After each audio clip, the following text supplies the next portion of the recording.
Assalamualaikum warahmatullahi wabarakatuh. Kembali lagi bersama saya Muhammad Afan Samuel. Kali ini kita akan membahas video tentang tantangan utama umat muslim di Eropa.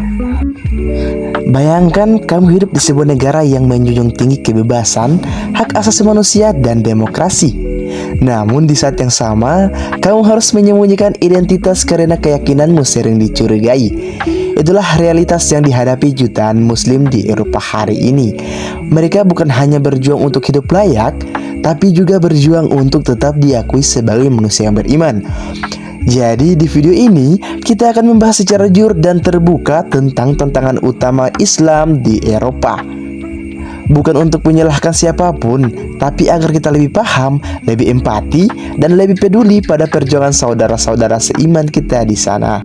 Umat Islam di Eropa hidup sebagai minoritas di tengah masyarakat yang mayoritas tidak beragama Islam. Sebagai besar dari mereka adalah keturunan imigran dari Turki, Arab, Afrika, dan Asia Selatan. Ada pula pengungsi perang dari Suriah, Palestina, dan Afghanistan.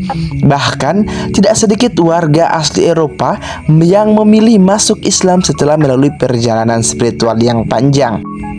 Hidup sebagai minoritas membuat umat Islam harus terus beradaptasi. Mereka hidup di tengah sistem sekuler di mana agama dipisahkan dari urusan negara. Bagi sebagian orang, ini adalah kebebasan. Namun bagi muslim, ini sering menjadi ujian. Mereka harus menjaga iman di tengah lingkungan yang tidak selalu mendukung praktik keislaman. Disinilah tantangan pertama muncul. Bagaimana menjadi muslim yang taat tanpa harus merasa terasing di tanah tempat mereka lahir dan dibesarkan. Tantangan berikutnya adalah pembatasan simbol-simbol keislaman. Di beberapa negara Eropa, hijab dilarang di sekolah atau di kantor pemerintahan. Cadar dianggap sebagai simbol ekstremisme. Pembangunan menara masjid ditolak karena dianggap mengganggu identitas lokal. Bahkan, suara azan pun diprotes.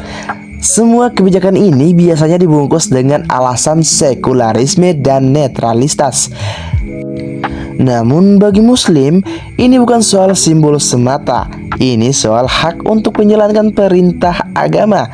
Ketika seorang perempuan dilarang menutup aurat atau seorang tidak bebas mengekspresikan keyakinannya, maka yang dipertaruhkan bukan lagi sekedar aturan, tapi kebebasan beragama itu sendiri.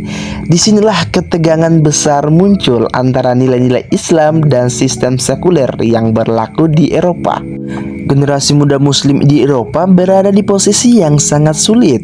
Mereka tumbuh di lingkungan barat yang menjunjung tinggi kebebasan individu, sementara di rumah mereka diajarkan nilai-nilai Islam yang menekankan batasan, adab, dan tanggung jawab moral. Banyak dari mereka merasa terpecah di antara dua dunia. Ada yang tetap bangga menjadi muslim dan berpegang teguh pada ajaran agama. Namun ada juga yang perlahan menjauh karena merasa Islam tidak sejalan dengan lingkungan tempat mereka hidup. Bahkan ada pula yang belajar agama dari sumber yang keliru di internet, lalu tumbuh dengan pemahaman yang keras dan sempit. Krisis identitas ini membuat banyak anak muda muslim kebingungan menentukan jati diri. Tanpa bimbingan yang tepat, mereka bisa kehilangan arah, kehilangan iman, atau justru tumbuh dengan pemahaman yang salah tentang Islam. Di banyak negara Eropa, Islam sering dijadikan alat politik. Ketakutan terhadap muslim kerap dimanfaatkan untuk meraih suara dalam pemilu. Isu imigran, teroris, dan identitas nasional dipakai untuk membangkitkan rasa cemas dari masyarakat. Media pun sering lebih tertarik mengangkat konflik daripada perdamaian. Kasus ekstrim disorot besar-besaran, sementara ribuan kisah tentang muslim yang hidup baik, menolong sesama, dan berkontribusi bagi masyarakat jarang mendapatkan ruang. Akibatnya, opini publik tentang Islam terbentuk secara tidak seimbang. Tantangan Islam di Eropa hari ini bukan hanya soal ibadah, bukan hanya soal hijab, masjid, atau azan. Ini adalah perjuangan tentang identitas, kebebasan, martabat, dan hak sebagai manusia. Umat Islam di sana sedang berjuang untuk membuktikan bahwa mereka bisa menjadi muslim yang taat, sekaligus warga negara yang baik dan bermartabat. Di balik semua tekanan itu, Islam tidak berhenti tumbuh.